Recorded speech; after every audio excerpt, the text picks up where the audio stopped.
क्या आप जानते हैं कि एक राक्षसी ने रावण को लंका के विनाश की चेतावनी दी थी, लेकिन उसने उसकी बात क्यों नहीं मानी? यह कहानी आपको हैरान कर देगी। रात्रि का समय था। लंका की अशोक वाटिका में घनी काली घटाएं छाई हुई थीं। ठंडी हवा अशोक के वृक्षों की पत्तियों को हिला रही थी, मानो स्वयं प्रकृति भी सीता के दुख में सहभागी हो।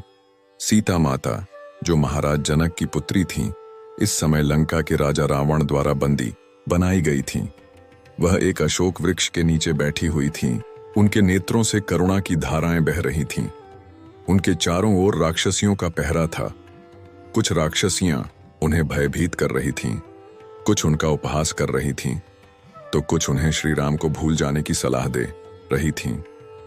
लेकिन सीता की आंखों में केवल एक ही छवि थी, श्री राम की। उनका मन दृढ़ था, उनकी आस्था अडिग थी।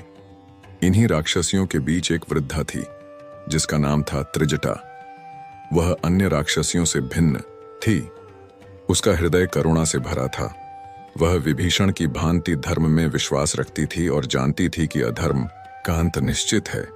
उसने क्रोधित राक्षसियों को डांटते हुए कहा, मूर्खो, तुम क्या जानो कि जिसे तुम डराने की कोशिश कर रही हो, वह स्वयं धरती की सबसे पुण्यशाली स्त्री है।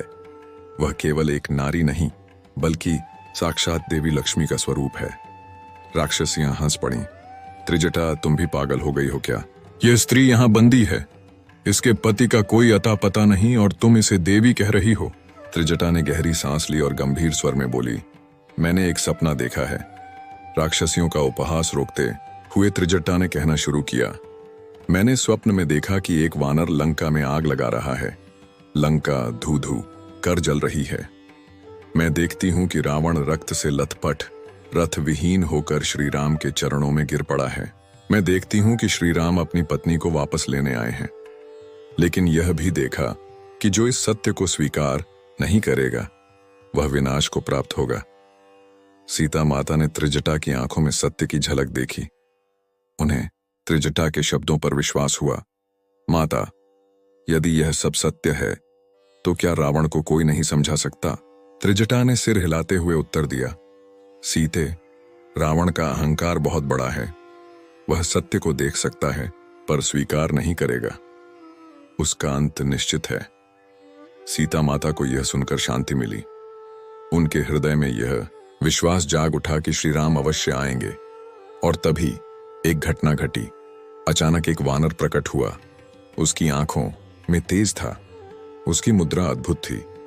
वह कोई साधारण वानर नहीं था, वह स्वयं पवन पुत्र हनुमान थे। हनुमान ने सीता माता को श्री राम की मुद्रिका दी और कहा, माता, प्रभु शीघ्र ही आपको लेने आएंगे, धैर्य रखें। त्रिजटा पीछे खड़ी यह दृश्य देख रही थी। उसने अपनी आंखें बंद कर लीं और मन ही मन कहा, अब लंका के विनाश की घड़ी आ गई है। जल्द ही त्रिजटा का स्वप्न सत्य सिद्ध हुआ। हनुमान जी ने लंका दहन किया। श्री राम ने अपनी वानर सेना संग आकर रावण का अंत किया और सीता माता को मुक्त कराया। त्रिजटा, जो राक्षस कुल में जन्मी थी, किंतु धर्म को पहचानने वाली थी, उसने सत्य के विजय को अपनी आंखों से देखा। त्रिजटा केवल एक राक्षसी नहीं थी, वह धर्म और सत्य की प्रतीक थी। उसने न केवल सीता माता को आशा दी, बल्कि यह सिद्ध किया कि सत्य की शक्ति अधर्म से कहीं अधिक होती है। यदि त्रिजटा जैसी नारी राक्षसों के बीच धर्म को बचा सकती है, तो क्या हम अपने जीवन में सत्य और धर्म के मार्ग पर नहीं चल सकते?